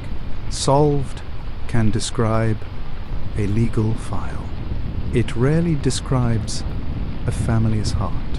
Madeline Kingsbury's case illustrates the divide with painful clarity. The state reached judgment. Her loved ones still had to wake up the next morning inside a world she no longer inhabited. The case also did not end entirely with conviction and sentence, because appellate review followed. That matters for factual accuracy and for the audience's understanding of how the justice system works. A guilty verdict is powerful, but defendants retain the right to challenge legal rulings and the fairness of the trial process. In this case, appeal proceedings later reached the Minnesota Supreme Court, where arguments were heard in January 2026. That continuing legal path does not erase the conviction. It does remind viewers that major criminal cases often keep moving, even after the emotional climax most people remember from headlines has passed. Still, Section 4 ends, where judgment crystallizes. The pressure that had been building since Madeline's final text, the fear that widened during the search, the devastation of the discovery, and the courtroom's struggle over interpretation had finally produced a formal answer. Adam Fravel was found guilty and condemned to spend the rest of his life in prison. For the law, that is a powerful statement. For the people who loved Madeline, it is only part of the truth. The fuller truth is harder. Justice can punish the man convicted of taking her life, but justice cannot raise a mother from a culvert, cannot give children back the version of life they were supposed to have, and cannot transform judgment into peace. That is the difference this story keeps forcing us to face. A verdict can close the legal argument. It does not close the wound. That unresolved human ache is precisely why the final section cannot stop at the courthouse doors. If the story ended with conviction alone, Madeline's life would shrink into a trial summary instead of remaining the center of a family catastrophe. The jury decided guilt. The sentence imposed punishment. Neither outcome erased the deeper consequences already set in motion on March 31st, 2023, consequences that remained in memory, in the children, and in the family's altered future. After the verdict and sentence, the public story could easily have ended in a way that feels complete from a distance. A man convicted, a courtroom emptied, a headline written in the language of justice served. But for Madeline Kingsbury's children, parents, siblings, and loved ones, the case did not end when the legal system finished speaking. Sentencing closed one process. It did not close the daily experience of living in a world she was no longer there to occupy. That is the hardest truth in the aftermath of homicide. A jury can decide guilt in a single room. Grief keeps delivering its own verdict everywhere else. The deepest wound, in this case, runs through Madeline's children. Court outcomes, press coverage, and public discussion can make a crime feel centered on adults, evidence, and punishment. But children are often the ones forced to carry its longest shadow. They lose not only a parent, but the future shape of ordinary life. Meals change. Bedtimes change. Routines change. Holidays split open. A child may be too young to explain the loss in adult language and still feel every consequence of it in the body, in attachment, in fear, and in the quiet changes that settle over a household after violence has passed through it. Madeline's children were part of her final known mourning. That fact alone gives the case a weight that does not lessen with legal closure. The day that began with a mother doing what mothers do ended by rewriting the childhood of the children she was raising. Her parents, siblings, and wider circle of loved ones were left to absorb a different but equally lasting damage. Families in these cases do not only lose a daughter or sister, they lose the version of themselves that existed before the crime. After homicide, memory becomes both comfort and pressure. Every happy detail glows more brightly because it cannot be relieved, and every warning sign is reconsidered because love cannot help asking whether something could have been seen earlier, named sooner, interrupted in time. This is one reason public verdicts rarely produce private peace.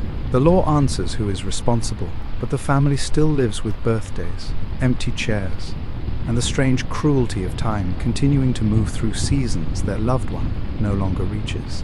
The aftermath also changes how loved ones experience the world itself. Places once linked to ordinary memory become charged with absence. A daycare run, a family conversation, a route through town, a shared photograph. Even ordinary mornings can become emotionally loaded because they remind the family how little warning the day seemed to offer before everything changed. That is why the damage of homicide extends beyond the victim and beyond the sentence. It enters language, routine, trust, and the family's sense of safety inside normal life. Madeline's people were not only grieving her death, they were living with the knowledge that the threat had been close, domestic, and hidden in a relationship many outsiders might have read too simply. This is the human cost that remains after cameras leave the courthouse steps. Madeline's name may appear in legal records and news archives, but inside her family she remains something much more painful and much more personal. A missing daughter in every future family photo, a missing sister in every conversation that reaches for her, a missing mother in the lives of children who should have had far more time with her. Sentence does matter. Accountability matters, but punishment does not seal the break. It only confirms that the break was real, deliberate, and permanent. That is the burden her loved ones continue to carry long after the public's attention has moved on. What keeps Madeline Kingsbury's case important after conviction is not only the punishment imposed on Adam Fravel, it is the pattern the case reveals about coercive control, separation, and the way danger often hides inside relationships that still appear ordinary from the outside. True crime loses value when it becomes only a record of suffering. Its deeper purpose is to sharpen recognition. Madeline's story does that with painful clarity. It shows how abuse can exist beside daycare schedules, work obligations, family life, and the visual appearance of normal domestic routine. It shows how the period when a person is trying to leave can become the period of greatest danger. Coercive control is not always easy for outsiders to identify because it does not depend on one visible injury or one public outburst. It can look like pressure, intimidation, monitoring, threats, humiliation, manipulation, and the steady narrowing of another person's freedom.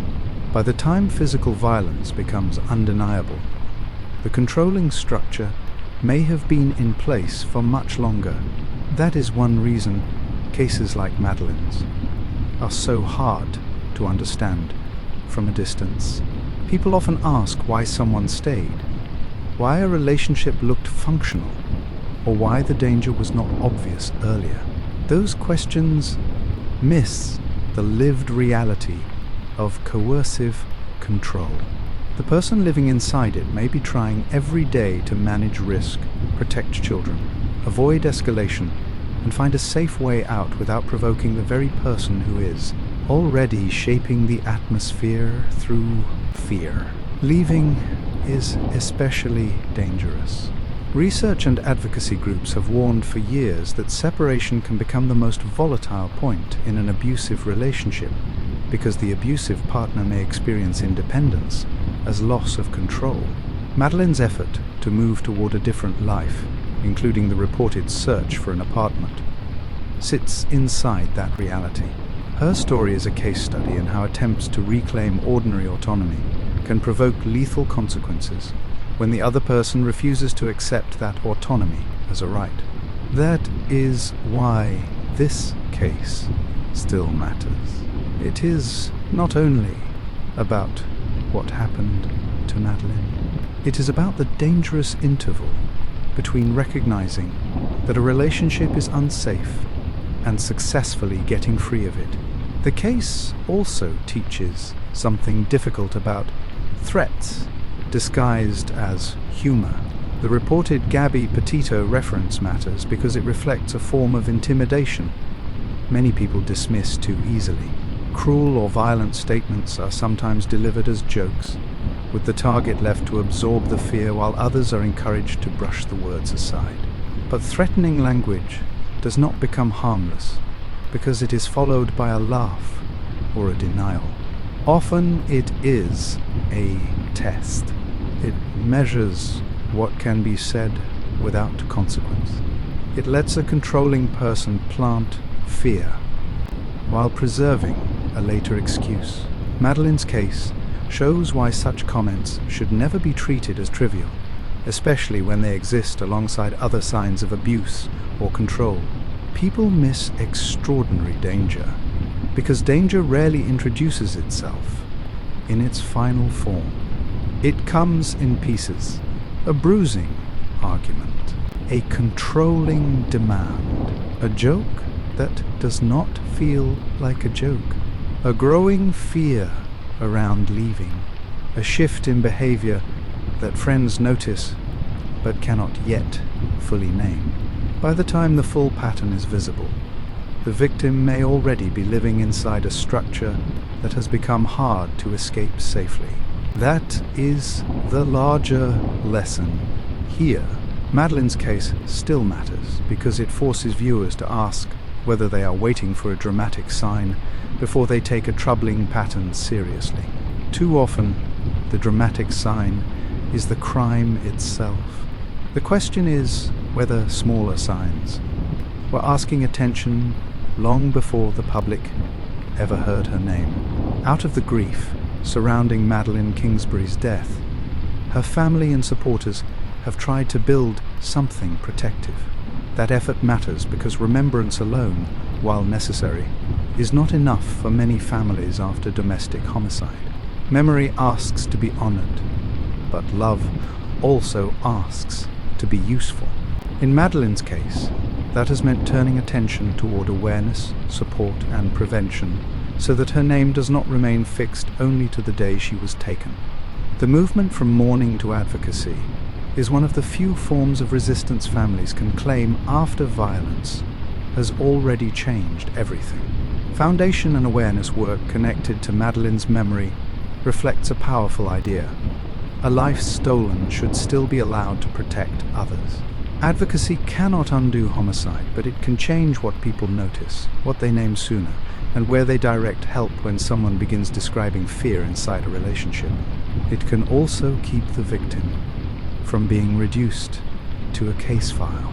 Public memory often flattens victims into timelines of death and prosecution. Awareness work restores dimension. It insists that the person lost had values, relationships, dreams, and a future worth defending even after that future has been cut short. In this way, legacy is not abstract. It becomes practical. It asks what can be built in Madeline's name that might interrupt harm in someone else's life. Turning grief into prevention is hard because prevention deals in uncertainty. Families know exactly what happened to them. They can never know which future tragedy their efforts may stop. That requires a form of faith. Faith that conversations about coercive control matter, that support services matter, that education about leaving dangerous relationships matters, and that one victim's story can still widen the circle of protection for people the family will never meet. Madeline's legacy sits inside that effort. Her death is part of the public record, but the response to it can still shape the future record of another case by helping someone identify danger sooner or seek help earlier. There is also something morally important about refusing to let the final act define the whole person. Advocacy becomes a way of defending Madeline's dignity against the narrowing force of crime itself.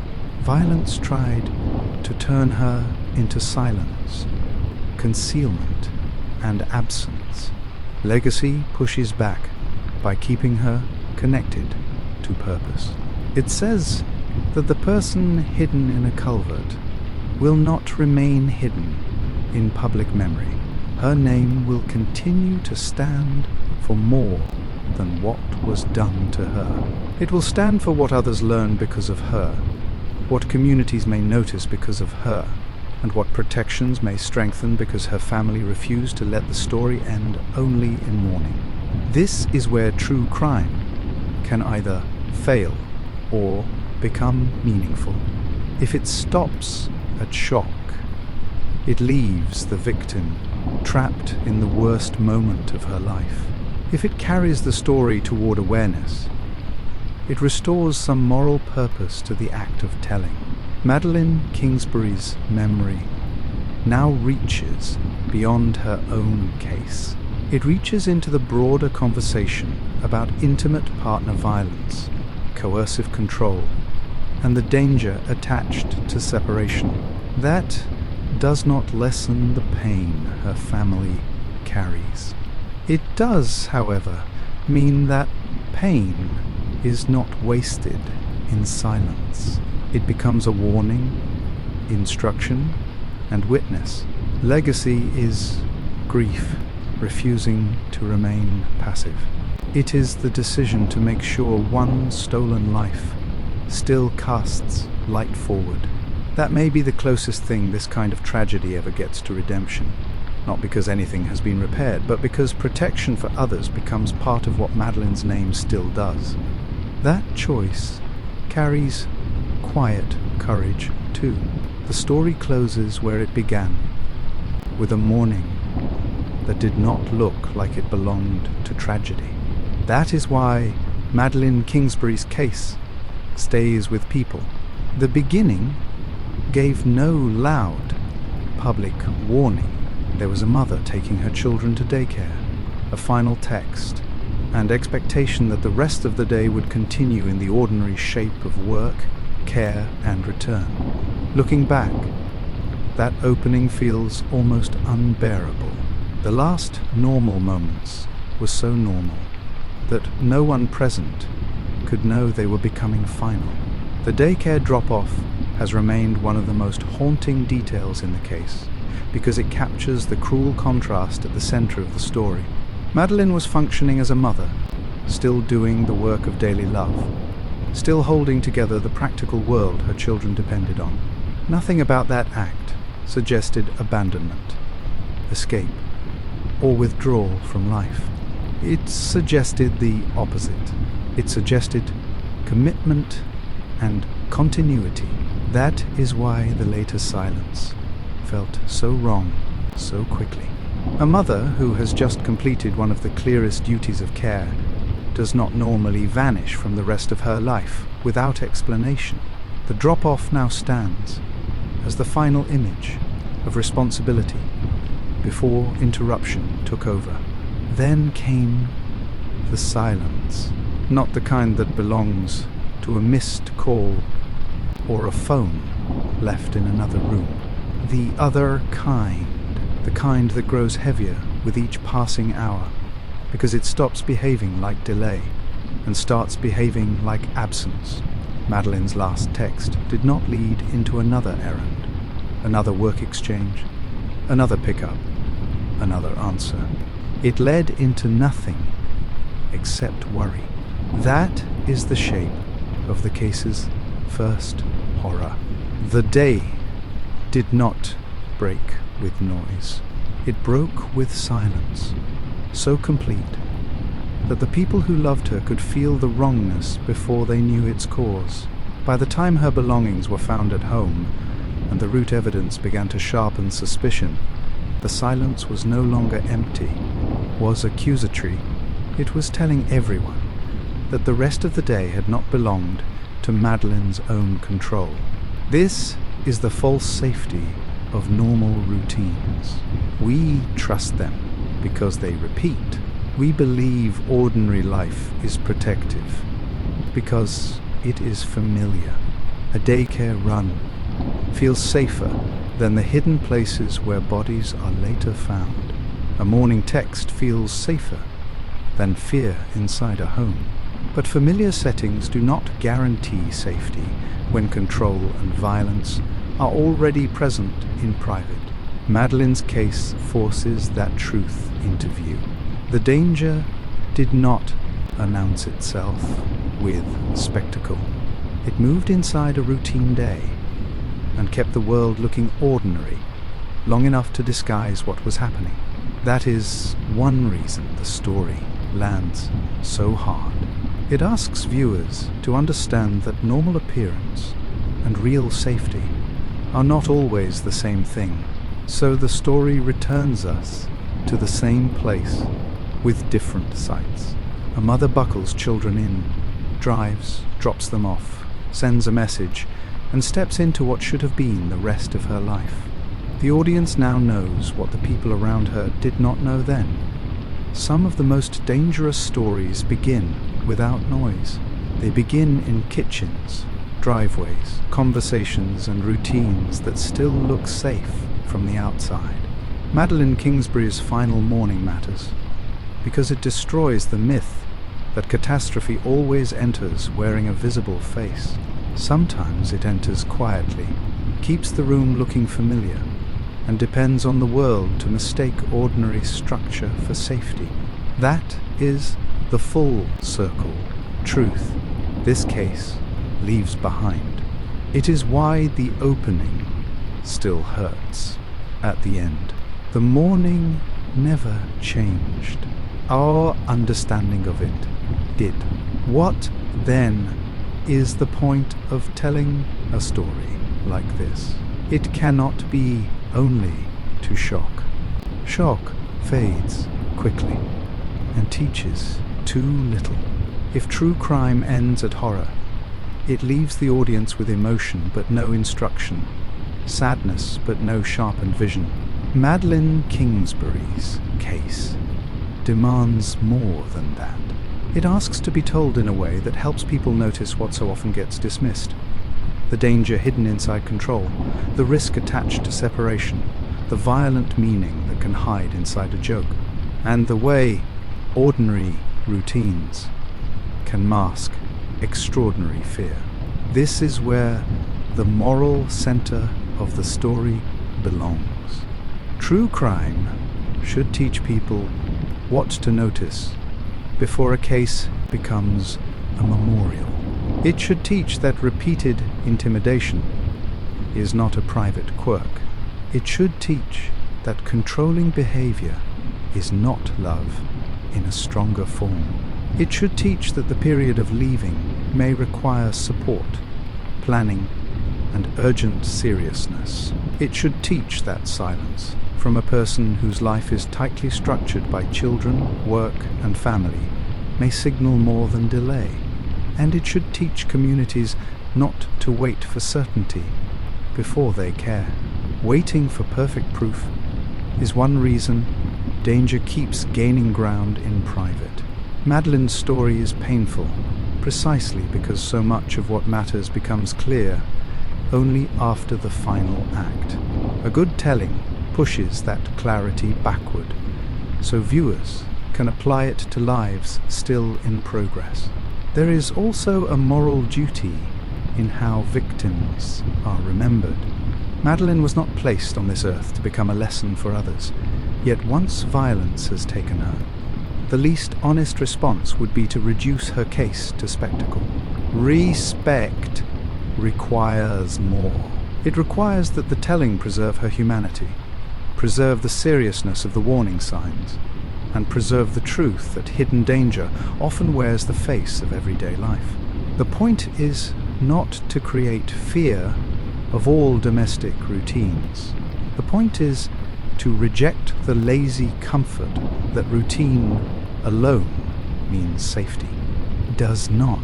Safety depends on freedom, respect, and the absence of fear, not on how normal a household may appear to outsiders. That is the final lesson here. Some of the gravest threats do not enter shouting. They arrive in control, in pressure, in words people are told not to take seriously, in a partner refusing to accept change, and in a morning that keeps its calm appearance right up to the moment it breaks. Madeline Kingsbury's story returns us again and again to that truth because it matters beyond her own case. Somewhere else, another woman may be trying to leave.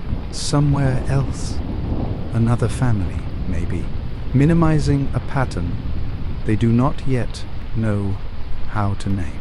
Somewhere else, another threatening remark may be brushed aside because no one wants to believe it points toward danger. The value of telling this story well is that it may interrupt one of those silences. So the final moral revelation is not complicated. Evil does not always look dramatic at first. Harm does not always arrive wearing a stranger's face. And the most meaningful true crime stories are the ones that leave the viewer not only moved, but better able to recognize what should never be ignored. Madeline's life deserved safety, dignity, time, and the future she was trying to build. Her death now asks something of the living. Pay attention sooner. Take fear seriously. Do not laugh off threats, and do not confuse ordinary routine with peace. That is how a story like this can carry meaning beyond grief. That is how it can honor her. That is how it can teach. If you believe true crime should teach, not just shock, like, comment, share, and subscribe to Bedtime Black Files stories for more real cases told with meaning, not noise. And in the comments, say this honestly: how often do people ignore danger simply because it arrives wearing the face of ordinary life?